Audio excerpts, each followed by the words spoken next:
My sister asked her deadbeat, absentee birth father to walk her down the aisle, instead of the man who raised her. Now none of them attended the wedding.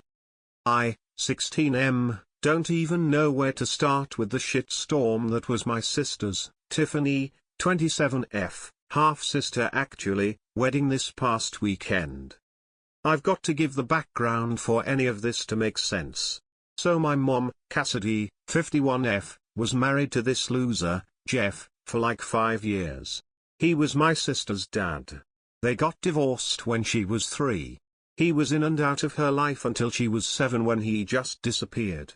My mom married my dad, Clark, 58M, when Tiff was 7 also, after 2 years of dating. I came around about 4 years later. I have always kind of looked up to my sister, even though we are not that close really. She was always nice to me, but I mean she's 11 years older, so we never really played together and my parents didn't have her watch me very often. I was 7 when she left for college, so like, we're just close-ish but maybe could be closer if we weren't so far apart age-wise. Now, this is all my mom has told me about Jeff. I guess when they were dating in college Jeff seemed awesome. Senior year my mom and Jeff got married in a big wedding paid for by Jeff's dad. My mom says he worked really hard in college, even though he did like to party and really liked to get high back then. Mom was totally in party mode too, so they just worked. It wasn't until they graduated that things changed. Turns out, the only reason Jeff was working so hard was because it was a stipulation of his inheritance. His dad is loaded. Now while Jeff wasn't getting the money immediately, Jeff's dad made it clear to him and his brothers that a college degree was mandatory to get their trusts, and if they had that and a family, they'd get the money when they turned 30 or 40, or something.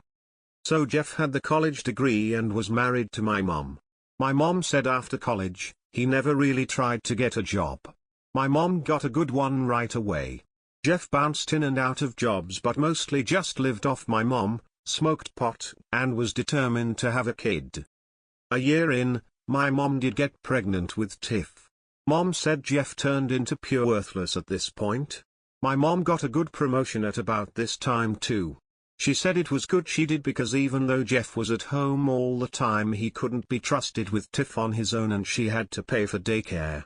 It seemed like Jeff had met his life goal and was just waiting to cash in on his dad's deal.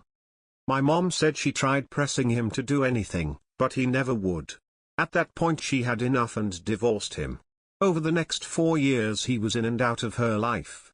He totally sucked as a dad. He would no-show when it was time to pick up Tiff, bring her back early. He would not have food at home, or he would ask my mom for money. She would usually give it to him because she didn't want Tiff going without.